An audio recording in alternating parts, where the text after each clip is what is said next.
안녕하십니까. 정철의 야구 맛집 정철우입니다. 오늘은 모처럼 LG 이야기를 한번 해볼까 하는데요. LG는 지금 확실한 마무리 투수가 없는 상황입니다.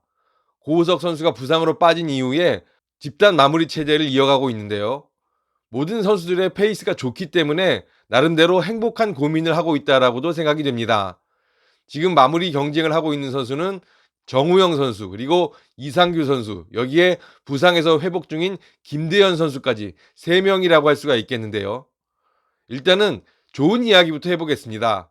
이 3명의 투수들이 갖고 있는 장점들을 이야기해 볼 텐데요. 정우영 선수는 뭔가 실패해서 얻은 것들이 많은 시즌이라는 것이 중요하다고 생각이 됩니다. 지난 시즌이 끝나고 선발로 전환을 모색했던 정우영 선수인데요. 그러다 보니까 여러 가지 시도를 하다가 자신의 것을 잃어버리는 실수를 하고 맙니다. 때문에 밸런스가 흐트러지면서 자신의 공을 놓는 포인트까지도 잃어버렸었던 아픈 경험을 갖고 있는데요. 그래서 한참을 헤매게 됐었죠. 하지만 다시 불펜으로 보직이 확실히 정해진 이후에 정우영 선수는 지난해 좋았던 릴리스 포인트를 다시 찾게 됐습니다.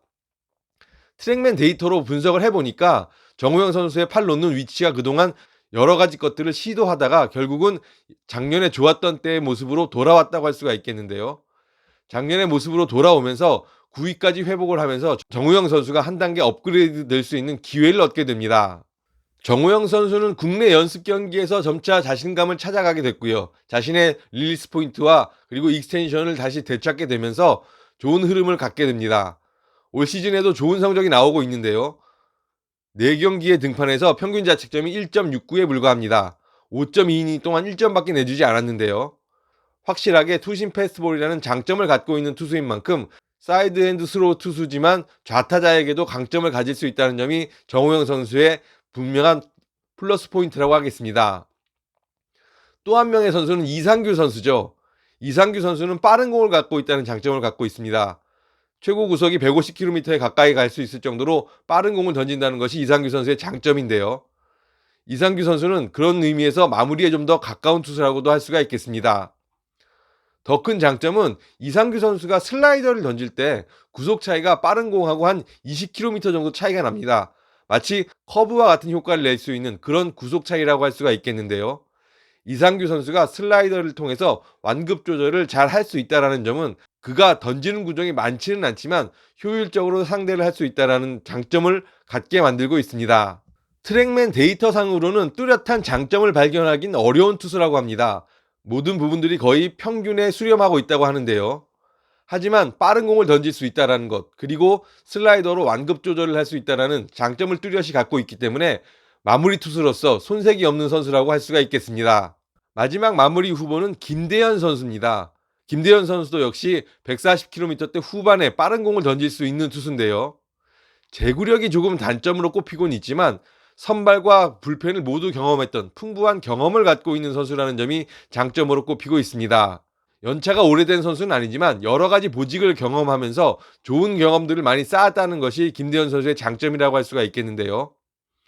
문제는 지난해 팔꿈치 뼈 조각 제거 수술을 받은 이후에, 이게 발음이 힘드네요. 팔꿈치 뼈 조각 제거 수술을 받은 이후에 아직 구속이 완벽하게 올라오지 않았다라는 점입니다. 하지만 최근 2군 경기에서 144km까지 구속이 올라왔다고 하는데요.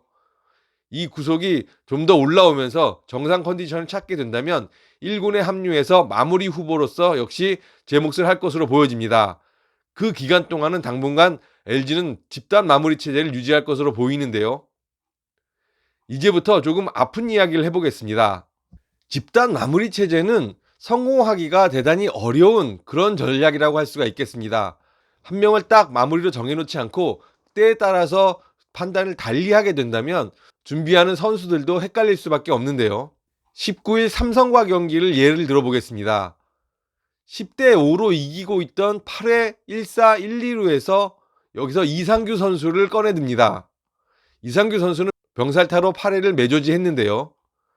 위기를 맞고 나서 그 다음 이닝에 올라오게 되면 피로도가 대단히 높다는 것이 최근 데이터들의 분석입니다.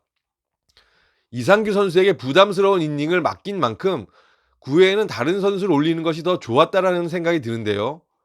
마무리를 정우영 선수라고 생각을 했다면 요즘같이 5점 차도 한 번에 뒤집어지는 그런 야구 환경 속에서 정우영 선수를 쓰는 선택도 나쁘지 않았었다고 생각이 됩니다. 결국 이상규 선수를 멀티 이닝으로 쓰다 보니까 이상규 선수도 강민호 선수에게 홈런을 얻어맞는 아픔을 경험하게 됐는데요. 물론 홈런을 언제든 맞을 수 있는 것이고 강민호 선수가 거포형의 선수인 것은 사실입니다. 하지만 멀티 이닝을 던지지 않았더라면 그 홈런이라는 아픔도 경험하지 않을 수 있지 않았을까라는 아쉬움이 남는다고 할 수가 있겠습니다. 이상규 선수를 마무리로 생각한다면 조금 투입 시기가 일렀다라고 생각이 되고요. 정우영 선수를 마무리로 생각했다면 9회에 올렸던 것이 차라리 나을 뻔했다라는 생각을 하게 됩니다. 마무리 투수가 확실치 않다 보니까 멀티 이닝을 소화하는 불펜 투수들이 많아지고 있는데요. 마무리 투수는 자신감이 반을 먹고 들어간다고 할 수가 있겠습니다. 그 자신감을 지켜주는 건 역시 벤치에서 할 일이라고 생각이 되는데요. 마무리 투수를 차라리 한 명으로 정해놓고 그 마무리를 보호해가면서 아껴가면서 쓸 때 좀 더 LG 불펜이 풍성해지지 않을까 싶습니다. 다행히 최근 들어서 좋은 페이스를 보이고 있는 불펜 투수들이 제법 눈에 띄고 있습니다. 그런 투수들을 적재적소에 활용을 하면서 불펜 투수의 활용폭을 좀 더 넓게 가져가고 마무리 투수는 아껴 활용할 수 있다면 LG가 좀 더 힘을 받는 데 도움이 되지 않을까 싶습니다. 판단은 감독의 몫입니다. 유중일 감독이 적절한 판단을 내릴 것이라고 믿고 있습니다. 하지만 멀티 이닝을 너무 쉽게 생각한다라는 단점도 분명히 있다라는 것을 생각해 주었으면 좋겠습니다. 그런 부분들까지 신경 쓸 때 LG는 좀 더 강해질 수 있지 않을까 싶습니다. 조금은 건방지게 들릴 수도 있겠지만 LG가 좀 더 잘 될 수 있는 길을 생각해 봐야 된다는 뜻에서 한번 말씀을 올려봤습니다. 오늘 제가 준비한 소식은 여기까지였습니다. 오늘도 여러분들께 부탁드리면서 마무리 짓겠습니다. 좋아요와 구독 한번 꾹 눌러주시고요. 여러분의 칭찬과 응원을 등에 업고 이 채널은 더욱더 발전해 나갈 것입니다. 약속드리겠습니다. 오늘도 감사했습니다. 감사합니다.